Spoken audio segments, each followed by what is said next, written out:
Hello everyone, good morning. कैसे हो आप सब लोग? आई होप आप सब लोग ठीक होंगे। और मेरे ब्लॉग में आपका स्वागत है। तो मेरी गुड मॉर्निंग हो गई है।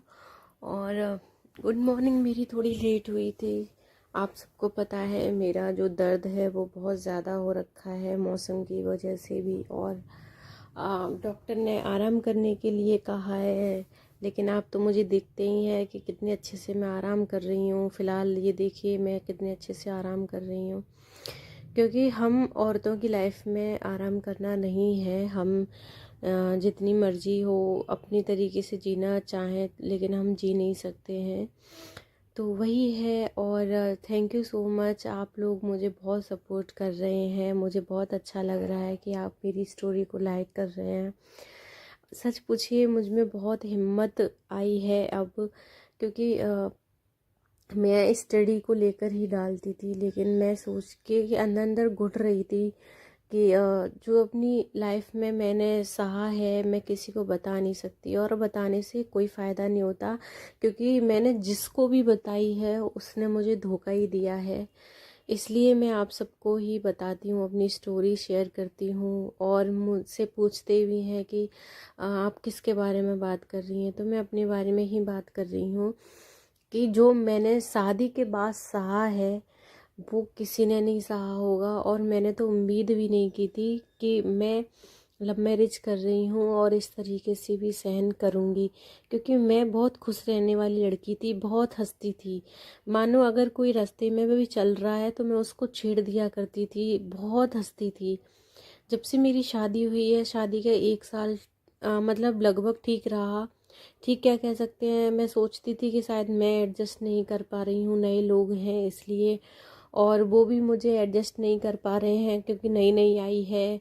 और इस तरीके से मैं 1 साल तो मैंने अपना वो कर लिया, सुधार लिया। मैंने कहा चलो कोई बात नहीं। लेकिन जब 1 साल बीत जाता है फिर दूसरा साल शुरू होता है, तो लोग घर वाले जो हैं वो बहुत अजीब तरीके से बिहेव करते थे। पहले भी करते थे, उसके बाद भी करने लगे। तो कहते हैं ना कि आप जो चीज़ सोचते हो वैसा कुछ ना हो तो बड़ा ही दुख होता है। जब मेरी शादी होकर के आई थी तो मुझसे किसी ने कहा था कि अरे देखो नाखून बड़े हो रखे हैं और खाना भी नहीं कोई खाएगा। तो मैं बता दूं, जब जब पार्लर जाते हैं, जब हम सजते हैं, तो पार्लर वाला 15-20 दिन पहले कह देता है कि अगर आपके सुंदर और दिखना है तो नाखून बड़े कर लो, इस तरीके से बोलते हैं।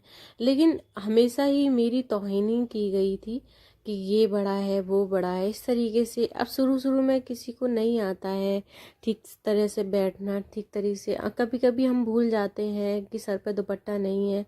उस पे भी लोगों ने मुझे ताना मारा कि अरे देखो इसको इतना भी नहीं सिखाया इसकी माँ ने कि जब कोई आता है तो सर पे इस तरीके से रखना चाहिए, घूंघट नहीं करती है, ये नहीं करती है। तो मैंने कहा कि मैंने ये साफ कर दिया था पहले ही कि मैं घूंघट नहीं करूँगी, मैं घूंघट के खिलाफ हूँ। लेकिन ये है कि मैं सर पे दुपट्टा हमेशा रखूँगी, पर मैं घूंघट नहीं करूँगी। तो लोगों को बड़ा एतराज़ था, कहते थे कि अरे ये देखो ये कितना बोलती है, ये वो। मतलब मैं सहन करूँ, लेकिन आप ये बोल नहीं सकते। अगर कुछ गलत है तो आप उसको सहन कर जाओ तो आप बहुत अच्छी हो, लेकिन अगर आपने बोल दिया तो आप बहुत बुरी हो। यही मेरे साथ हो रखा था कि उसके बाद में, चलो कोई बात नहीं, कुछ दिन बीते तो उसके बाद में गेस्ट आना चालू हुए। तो मेरी जेठानी क्या करती थी कि कोई आता था तो उनके सामने बहुत मीठी बन जाती थी, बहुत मीठी। और फिर पीछे उनकी बुराइयां करती थी, मेरी बुराइयां करती थी।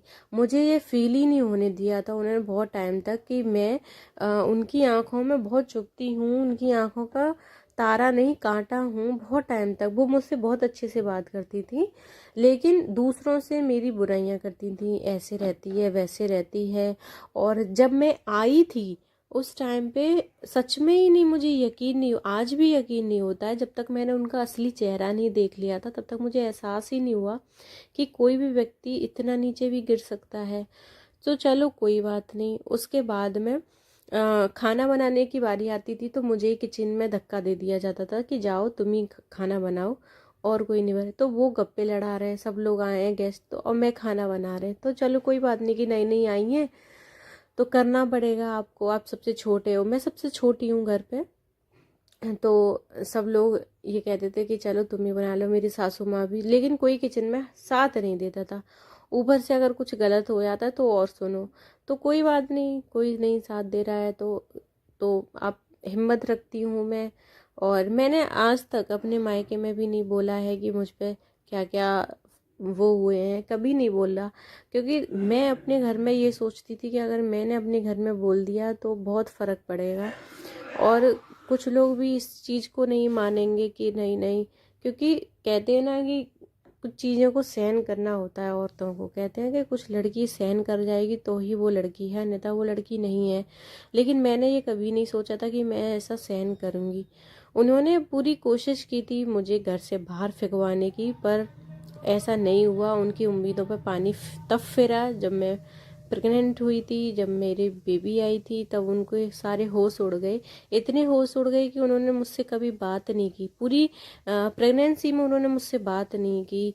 और उसके बाद में जब मैं हॉस्पिटल में एडमिट थी, उन्होंने मुझसे तब भी बात नहीं की। वो कहते ना कि जब घर के लोग होते हैं तो कुछ औरतों का होना ज़रूरी होता है। वो उस टाइम पे हॉस्पिटल में भी नहीं आई थी, देखने तक भी नहीं आई थी।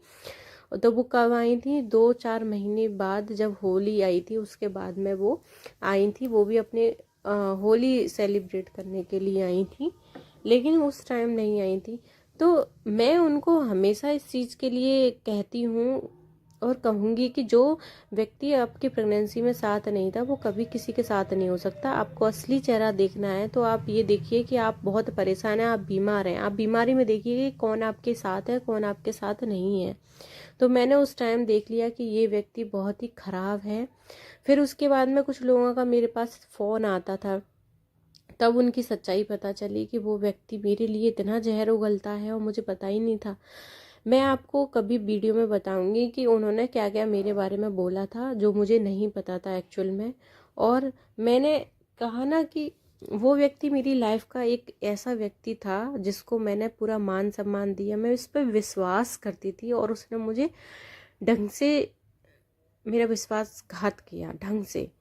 लेकिन आज भी मैं उसको, उस एक्सीडेंट को भूलने की कोशिश करती हूँ, लेकिन मेरे दिमाग से नहीं जाता है। आप लोगों को मैं ये इसलिए शेयर करती हूँ, जो भी हाउसवाइफ हैं या जो भी लड़कियाँ शादी करें, तो आप अपने ऊपर हमेशा ध्यान दें। अपने ऊपर हमेशा ध्यान दोगी ना तो कभी आप मेरी तरह धोखा नहीं खाओगी। आप लोगों की बातों में कभी मत आना। आप उन्हें कम से कम 1 साल 2 साल पहले देखो, परखो, उसके बाद ही अपने अतीत के बारे में बताना, अपने बारे में बताना। अन्यथा अपने बारे में कभी मत बताना, क्योंकि जो चीज़ मेरे साथ हुई है वो कभी किसी के साथ ना हो, बस मैं यही उम्मीद करती हूँ। तो मेरी वीडियो का पर्पस सिर्फ इतना ही है कि आप अपनी लाइफ में खुश रहो और जैसे भी रहो, लेकिन ये है कि डिप्रेशन में मत रहो। क्योंकि आप किसी को शेयर करो, उस व्यक्ति को जो आपको जानता हो अच्छे से, उसको ही शेयर करना। अन्यथा सब लोग आपका मजाक उड़ा के, हंसी उड़ा के चलते बनेंगे, किसी को कोई फर्क नहीं पड़ता यहाँ पे। क्योंकि मैंने ये चीज़ देखी है, आजमा के भी देखी है, सब तरीके से देखा है।